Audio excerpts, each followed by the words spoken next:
Chiveté's Chicken by Bobby Grace. "Heya, Bobby," Nadine said when she picked up the phone.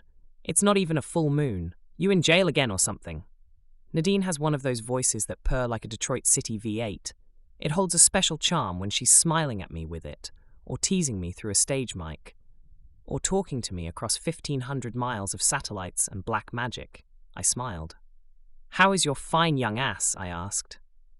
"My fine young ass is covered up in 2x4s, she said, referring to the kitchen remodeling she was forcing on her ever-tolerant family. Nadine and I spent about a decade in constant company, back when we were making up songs together and driving around playing them anywhere folks would listen. A guy can pick up a few things about a person from that, if he's paying attention. One of the things I noticed about Nadine was she's fond of large-scale home projects.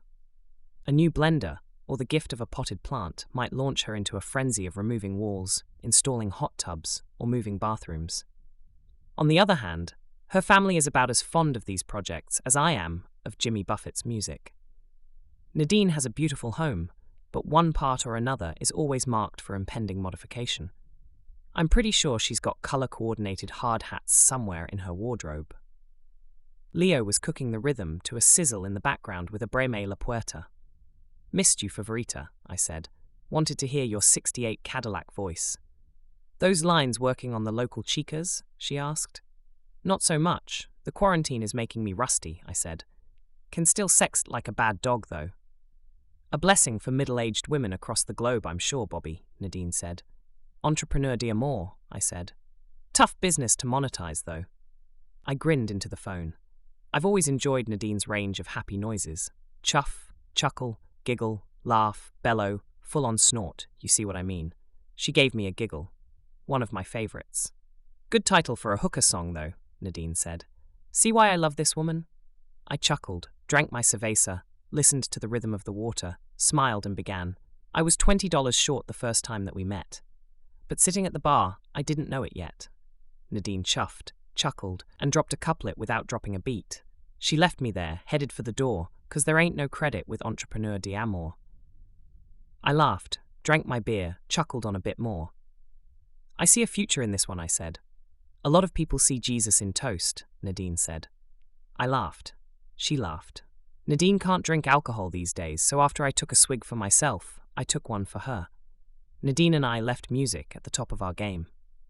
Don't misread that as the top of the profession. We were just about as big as we were ever going to get. We would have written more songs, we'd have sold a few more CDs, continued to record, play the circuits for a while longer, but in the end, we'd have finished up our careers at roughly the same level as when we stepped away. We were blue-collar musicians. Sometimes we got to play with the big boys, trained by Berkeley, Juilliard, somebody like that, and sometimes sit the stage with performers on the Blues Trail or the Austin City Limits circuit. But at the end of the day, we were still just homegrown, free range, and working class. Nadine could have made the trip without me, but I never would have gotten there without her. That's not flattery. That's fact. "We might be a little rusty," I said. "We're still pretty, though," Nadine said. "Got that going for us," I said. "What you been up to?" "Another one of the local girls run off with your forks and toilet paper?" she asked, referring to a past episode where I fell victim to the local coven of Mayan matchmakers and ended up with a not-quite-virginal, not-quite-trustworthy catchy gift wife. "Nah, estoy soltero, living alone. No woman, no cry," I said. "The quarantine is saving me money." The world had gone mad for a bit. Crazy enough to have bled this far out into the jungle. Borders were closed. Movement inside the aldea was restricted. Outside the aldea, prohibited. A guy could still get around if he really needed to, but you had to keep your wits about you and not be an idiot about it. Companionship outside the aldea was a lot of trouble. Inside the aldea, a dicey proposition fraught with expectations and entanglements. "Even the matchmakers seem to be taking a break," I said. "God bless the machine," she said. "I think you've got to wear a mask to kiss a girl these days anyway," I said. "Remember Lynchburg? You should have been kissing that girl through a mask," Nadine said. "Jesus, Lynchburg. That woman has relentless recall when it comes to my minor transient indiscretions."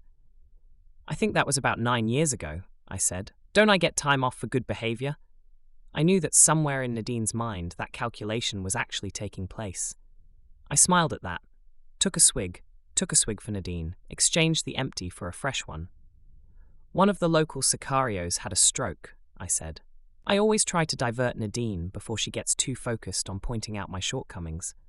Huh, she said. Took him a chicken, I said. A chicken, she said. I could picture her face working its way around, figuring where to land with this idea. A chicken, yeah, I said. I was showing respect by visiting him. I gained respect in return, not only for showing up, but I showed up with a fucking chicken. I expressed my friendship in a way that was recognized by the local culture. You see what I mean, I said. That chicken changed the conversation from, what's that gringo doing bothering Chiveté? Yeah, don't that gringo know Chiveté just had a stroke? To, what's that gringo doing bothering Chiveté? He took a chicken. Oh, boys play funny, Nadine said. He was one of the first guys I met when I got here. Chechi to the bone. He helped me back in my days of innocence. Trusted me solely on the vouch from our mutual friend Carlos. Turned out he's lethal and well-respected, I said. Good traits in a man, Nadine interjected. Sounded like she was smiling. I thought about her boot knife for a minute. Maybe she wasn't. We sometimes drink together when we come across each other in the town upriver, I said. Me and Texas Mike are the only gringos invited to his table, as far as I know. Good to be seen to have friends like that down here on the frontier. Not to mention, I enjoy the guy's company. A respect chicken, she said. Huh, she said. Go gringo. The lady who raises the chickens picked out a happy one, I said. Better for his spirit, she said. Seems reasonable, Nadine said. How do you tell if a chicken is happy? Beats me, I said. I'm not from around here. We both thought about that for a while. I took a draw on my beer, thought about how much fun it used to be partying with Nadine, drew a swallow for her. It'd be pretty hard for a guy to chicken soup his way out of a stroke, Nadine eventually said through a laugh. Well, I said, he was probably thinking that too, because me and my buddy Carlos, who I was with, went further on upriver to pick up a catchy medicine woman and bring her back. She did some praying and chanting, laying on of hands and anointing with oil, I said. After the gig, she rode all the way down river to the Aldea with us. Turned out Carlos's mother-in-law was on the tour. Medicine woman stayed the night with Carlos, went back the next day. 2 shows a day plus lodging, Nadine said. Her agent must be way better than ours was. Goes without saying. Transportation and meals included, I said. Must have been some show. Sounds like you got your chicken's worth, Nadine said. Cheap cover. Best chicken I ever spent, I said. Had front row center seats, too. Did she heal him? Nadine asked. Well, he didn't jump up and start tap dancing or anything. At least while I was there, I said. Might be a little while before a thing like that takes hold. I had a medicine woman visit me in a bush hospital in Honduras. It still took 6 months for my machete wound to heal, I said. But then again, she was mesquite, not Kekchi. Results may vary, Nadine said. An accordion in the background. Oscar Cortez. Sounded like Cuando Muera. So you just called to make my panties moist, Nadine asked. Yeah, pretty much. How'd I do? I said. 4, maybe 6 when we were talking about the kitchen project, she said. Huh, I said in English. Haven't used my deep voice yet, though, I said. My kitchen stool considers itself lucky, she said. Not to mention it'd be embarrassing for a girl's husband to find snail tracks when he's making breakfast. I took a swig, thought maybe Nadine sounded thirsty, drew a long couple of swallows for her. It was the summer solstice, the longest day of the year. Today we would enjoy the sunshine for the longest time the entire trip around the sun. No day will ever be as long from here on out. There will be more sunny days, but none will be as long as this very one. I felt an urge to turn that into a metaphor. Resisted, popped a fresh beer instead. I hoped I'd brought enough. Nadine not drinking for herself was taking its toll on the ready spares in the beer locker. My foot tapped a couple of beats, mostly on its own. I turned to the band and said, "Loan me 20, I said, a lobbing volley. The drummer just sort of looked at me funny, Nadine said back. I said, "Baby, please. I promise to get more," I said. But there ain't no fucking credit with Entrepreneur Dear More, Nadine wrapped up and laughed that hearty, deep down from the spirit laugh. I started laughing too. A firestorm of laughter feeding on itself. We laughed about the chicken. We laughed about her kitchen. We laughed for all the places we'd been together, all the music we made together, all the times we shared. We laughed for the opportunity to be together again over the miles.